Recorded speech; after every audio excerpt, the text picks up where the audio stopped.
Hello everyone, welcome to दिल से sport. कैसे हैं आप लोग? उम्मीद है सब बढ़िया होंगे।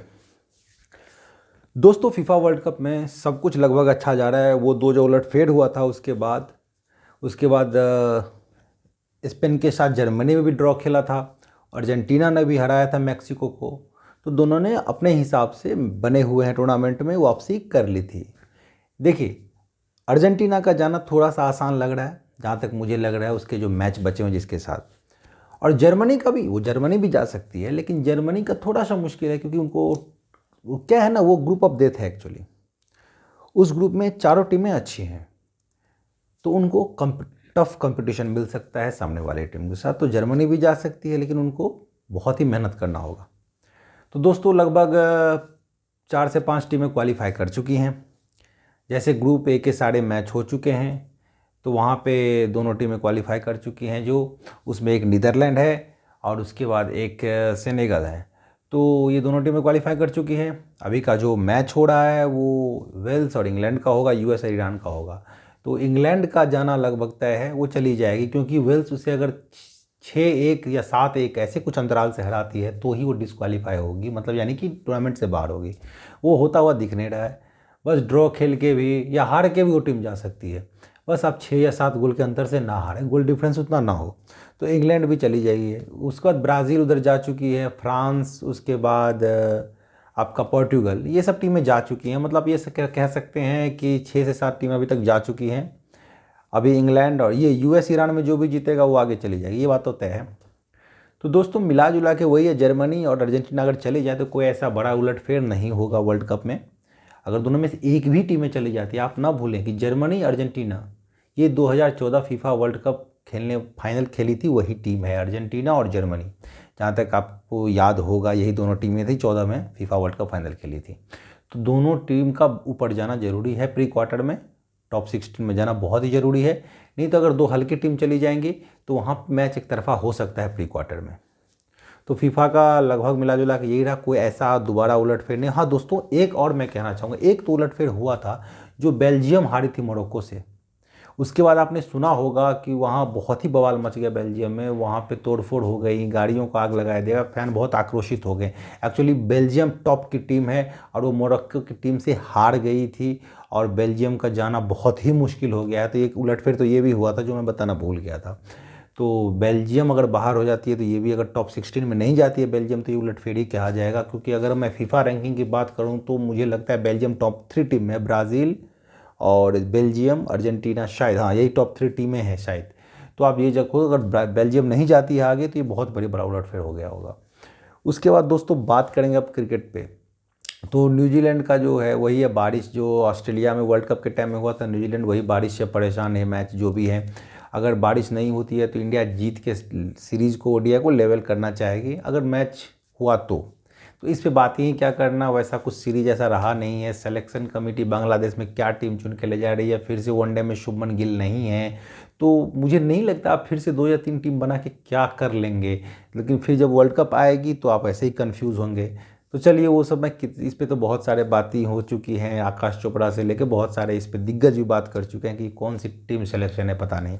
आप कितने ओपनर को और तैयार करोगे? आपके पास राहुल और अगर रोहित हैं, उसको आपने उसके बाद राहुल, रोहित, आपके पास शिखर धवन है, उसके बाद आप शुभमन गिल को तैयार कर चुके हो। अगर आप 3-4 ओपनर आपके पास हैं ओपनर, तो आप पता नहीं त्रिपाठी हों या ऋतुराज गायकवाड़ भले ही टीम में नहीं है, या ईशान किशन हो, आप कितने खिलाड़ी को और लेंगे?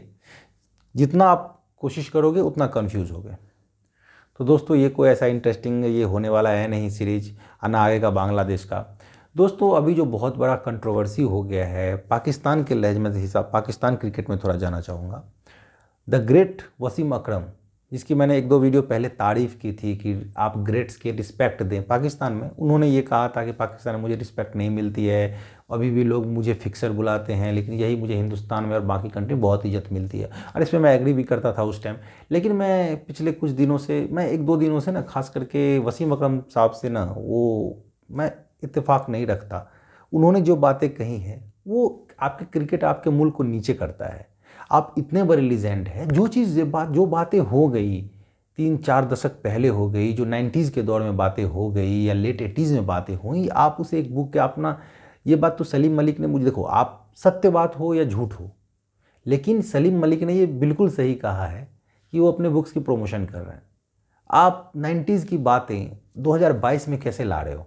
आप अपने बुक सुल्तान के जरिए आप ये बोल रहे हो कि रमीज राजा स्लिप में फील्डिंग करते थे क्योंकि उनके पिताजी उनके फादर का रसूख था, पीसीबी में एक पहचान थी, जो भी था।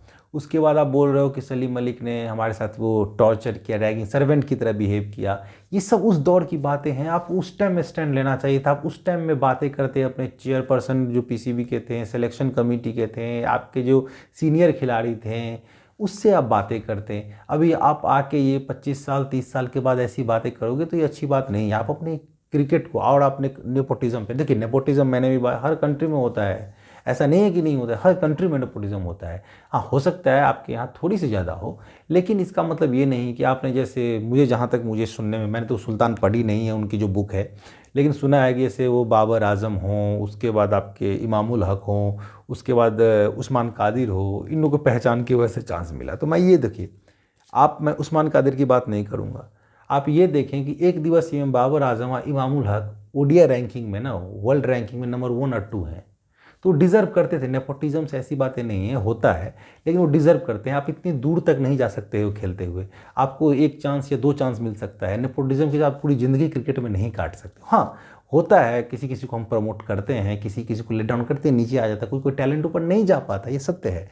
लेकिन आप ये सब बातें पूरी दुनिया में मत लाओ, अपने क्रिकेट को बदनाम और मत करो, ठीक है। वैसे ही बहुत सारे मसले पड़े हुए हैं आपके देश में क्रिकेट को लेके, और उसे उलझाओ मत आप। और आपकी क्रिकेट बदनाम हो रही है, आपका देश बदनाम हो रहा है इससे। तो आप इतने बड़े ग्रेट हैं, आप ऑल टाइम ग्रेट हैं मेरे हिसाब से, आप पूरी कंट्री जानती है, पूरी दुनिया ही जानती है। लेकिन आप अपने बुक के जरिए ऐसी ऐसी बातें करके ना, ये गलत काम ना करें। क्रिकेट बदनाम होता है इससे।